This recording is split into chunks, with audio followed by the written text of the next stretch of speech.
यह कहानी बहुत ही सुंदर होने वाली है। इस कहानी का शीर्षक है पहली मोहब्बत। एक समय की बात है।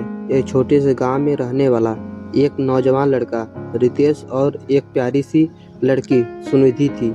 उनकी रोमांच से भरी प्रेम कहानी बेहद खास और दिल को छू लेने वाली है। रितेश सच्चे दिल का युवक था। वह बहुत मेहनती था और अपने माता पिता के खेत में काम करता था। उसका सपना था कि एक दिन उसके खेत में फसल लहराए और उसके माता पिता को गर्व हो। वहीं दूसरी ओर सुनिधि एक खूबसूरत और संस्कारी वाली लड़की थी जो अपने माँ के साथ घर के कामों में मदद करती थी। उसकी आवाज़ में ऐसी मधुरता थी कि पक्षी भी उसकी आवाज़ से प्रभावित हो जाते थे।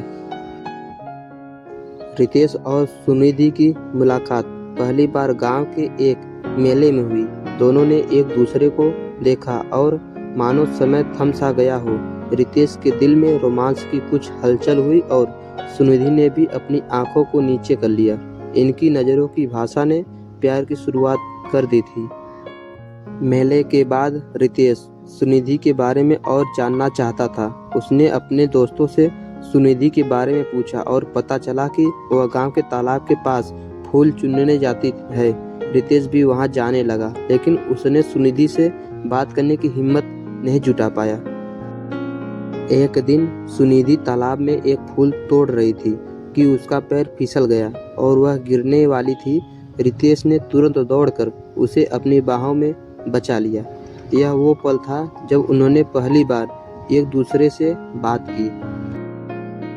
सुनिधि ने शर्माते हुए धन्यवाद कहा और वहां से चली गई, मगर इसके बाद से दोनों अक्सर उस तालाब के पास मिलने लगे। उनके दिन रोमांस भरी बातें और हंसी मजाक में बीतने लगे। लेकिन हर प्रेम कहानी में एक संघर्ष आता है। रितेश और सुनिधि की कहानी में भी एक बड़ा संघर्ष आया। सुनिधि के परिवार वालों को उनका मिलना मंजूर नहीं था। वे चाहते थे कि सुनिधि का विवाह एक बड़े शहर के अमीर लड़के से हो। जब रितेश को यह बात पता चली तो उसने हार नहीं मानी। उसने पूरी हिम्मत से सुनिधि के घर पर जाकर उसके परिवार वाले से बात की।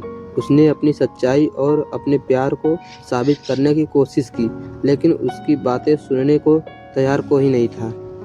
फिर एक दिन रितेश ने सुनिधि के पिता से मिला और उनसे कहा कि वह अपनी कड़ी मेहनत और सच्चे दिल से सुनिधि का हाथ मांगना चाहता है।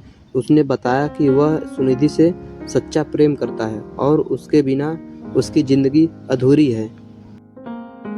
सुनिधि के पिता को रितेश की सच्चाई और उसकी ईमानदारी से प्रभावित हुए। उन्होंने रितेश को एक मौका देने का निर्णय लिया। उन्होंने रितेश से कहा कि अगर वह 1 साल में अपने खेत में बढ़िया फसल उगाकर दिखा सके तो वे सुनिधि का हाथ उसके हाथ में सौंप देंगे। रितेश ने इस चुनौती को स्वीकार किया और अपने खेत में दिन रात मेहनत करने लगा। सुनिधि ने भी रितेश का साथ दिया और दोनों ने मिलकर खेत में शानदार फसल उगाई। रितेश की मेहनत और सुनिधि का प्यार रंग लाया। 1 साल के बाद उनके खेत में लहलहाती फसल देखकर सभी दंग रह गए। सुनिधि के पिता ने अपनी बात रखी और रितेश और सुनिधि का विवाह कराया। यह कहानी बताती है कि सच्चे प्यार और दृढ़ संकल्प से कितनी बड़ी कठिनाई हो जीती जा सकती है। रितेश और सुनिधि का प्रेम उनकी सच्चाई और ईमानदारी का प्रतीक है।